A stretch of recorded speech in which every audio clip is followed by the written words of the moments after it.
நான் ஆவிக்குரிய கண்ணோட்டத்தோடு சொல்லுகிறேன், அவரிடத்திலிருந்து கிருபை பெற்று வாழ்கிறோம், அவருடைய தயவுல வாழ்கிறோம், அவருடைய இரக்கத்துல வாழ்கிறோம். ஆனா இன்னும் நம்மில் அநேகருக்கு இயேசு யார் என்று தெரியவில்லை. பேதுரு சொன்னார், நீர் உன்னதமான தேவனுடைய குமாரனாகிய கிறிஸ்து அப்படிங்கிறார். பாருங்க, ஓ சீமோனே நீ பாக்கியவான். Jesus, who is Jesus? இயேசு யார் அப்படி கேட்ட நம்முடைய ஆன்சர் என்ன?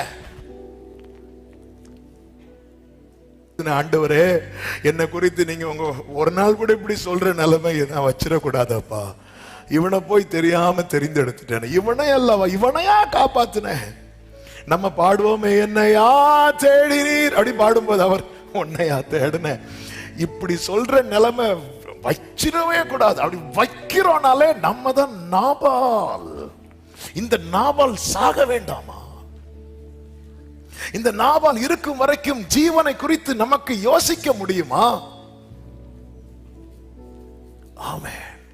வேதம் சொல்லுகிறது, மிருக குணமுள்ள மனுஷன் அதை அறியான், மூடன் அதை உணரான்.